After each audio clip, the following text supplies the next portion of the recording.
I'd like to welcome you back to the third form of your years. I trust you'll thrive in here. Others in the past have come alive in here. Happy to say they found a way. You recall I asked, back when I saw you last, that you'd consult my list of books for summer reading. We'll go over those and others you'll be needing for the coming year, if I'm still here. I suppose you heard the word that's going about. My superiors doubt I'm fit to teach you. Have a nip before the game and they'll impeach you. Forget about the fact that I reach you. I reach you. Well, enough of that. Let's get on with it. I've arranged to show some slides that might amuse you. And if, of course, you're bored, then I'll excuse you. Though what you're about to see in times of sickness is my cure. Living well is my best revenge, you can be sure.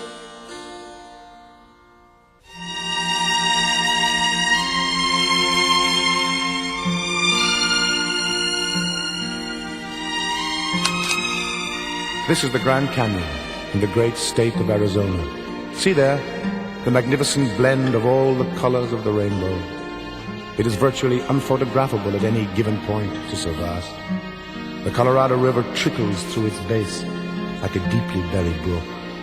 Geologists say that with time and erosion, the Pacific Ocean some 300 miles west will one day reach the canyon and flow through there. I camped here, see? Right there. Oh, what peace I found. The only sounds I heard were the sounds I made. No, it is true.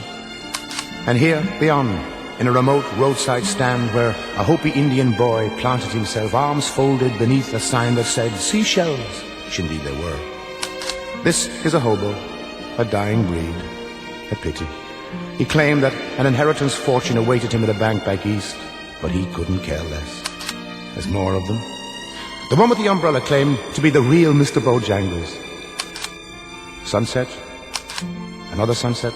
I know it looks indistinguishable from the last, but I remember the difference. Vancouver, British Columbia. I spent some time there at a ski lodge. Something so healthy and wholesome about skiers. Like this one. She always seemed to appear when I took a spill on the slopes, where I had no business being. But I'd look up, and there she'd be. And soon it happened that whenever she'd turn and look up, there I'd be. The chalet. Inside there by a warm fire is where my mind is wont to wander now. To the scent of pine and the taste of wine. You're too young for wine now, but make a note of it. There she is again. We rented those horses for a day. See mine? His name was... oh, what was it now? I forget. Oh, yes. It was Sugar. And there's my friend again. She looks rather sad there. It seems that every day, well, she always had some special plan for us.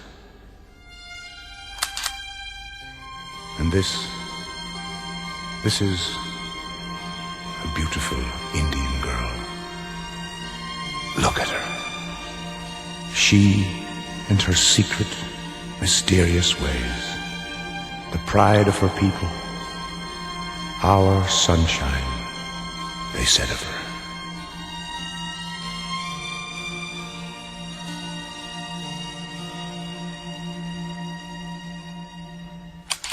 This was the road south into Oregon.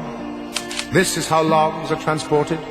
Long rafts that trail the northwest rivers. Big Sur, California. An old Spanish mission.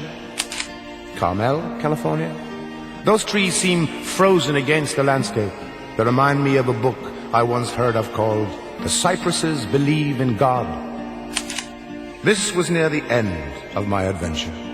The clock in my head told me it was time to leave, so that I was more concerned with seeing what I could firsthand rather than rush for the camera.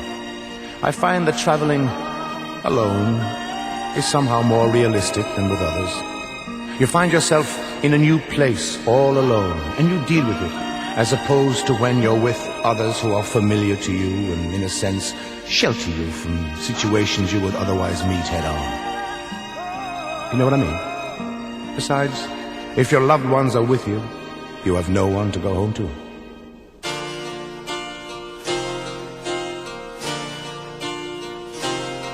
So on Monday, Lord, I'll go before the board and hear what adjective they give this life I live. It makes me laugh that they should write my epitaph, but somehow I'll get by. I've got my slides, I will endure. Living well is my best revenge, you can be sure. Yes, in times of doubt, in times of sickness, they're my cure. Living well is my best revenge,